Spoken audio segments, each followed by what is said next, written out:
황희는 정말 청백리였을까요? 조선시대에는 청렴하고 도덕적인 관료를 이상적인 인물로 삼는 청백리 제도가 있었습니다. 청백리는 단순히 관직 수행 능력만이 아니라 청렴, 도덕성, 효행인의 등의 덕목을 두루 갖춘 인물을 뜻합니다. 대표적인 청백리로는 황희, 맹사성, 이황, 이양복 등이 거론되며 특히 황희는 세종대왕의 신임을 받았던 명제상으로 오늘날까지도 청백리하면 가장 먼저 떠오르는 인물입니다. 조선시대에는 청백리라는 이상적인 공무원상이 있었어요. 말 그대로 청렴하고 도덕적이며 효와 의리를 갖춘 사람을 뜻하죠.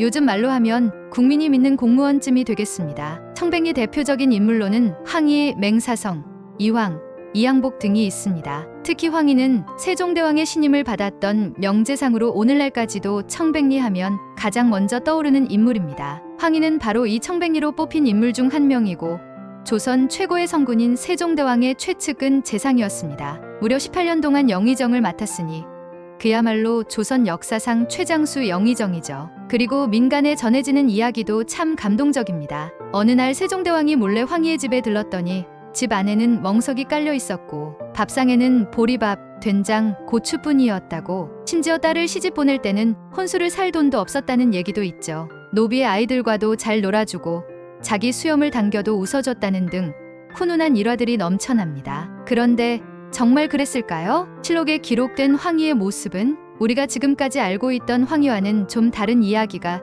조선왕조실록에 적혀 있습니다. 1.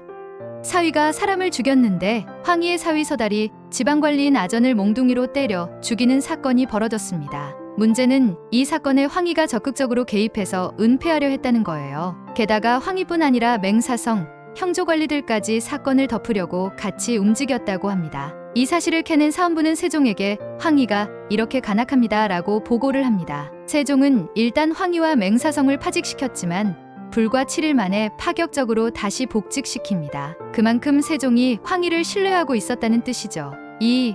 간통, 소문. 황희에게는 간통설도 있었습니다. 그 상대는 바로 제2차 왕자의 난을 일으킨 박포의 부인이었죠. 박포의 부인이 종과 간통하고 그 사실을 안종을 죽여서 연못에 버렸다는 소문이 돌았고 그녀는 도망쳐 황희 집 북쪽 마당에 토구를 짓고 숨어 살았다는 이야기도 전해집니다. 그 시기 황희가 그녀와 관계를 가졌다는 말이 퍼지면서 간통설이 확산되었어요. 3. 비류와 부패. 황희는 처남들이 법을 어겨 체포될 뻔했을 때 사간원을 향해 맹렬히 항의해서 처남들을 구해낸 일도 있었습니다. 아들 황치사는 빼앗긴 땅을 돌려달라며 민원을 넣었고 처백에서 난 아들 황중생이 큰 죄를 짓자 성을 바꿔버리고 자식이 아니라고 외면하기도 했죠. 또한 승려, 지방관리, 말단 직원들로부터 금품을 받고 관직을 내준 일도 많았는데요. 그래서 별명이 황금대사원, 황금재상이었다는 말도 있답니다. 그럼에도 청백리로 기억된 이유는 이런 여러 의혹에도 불구하고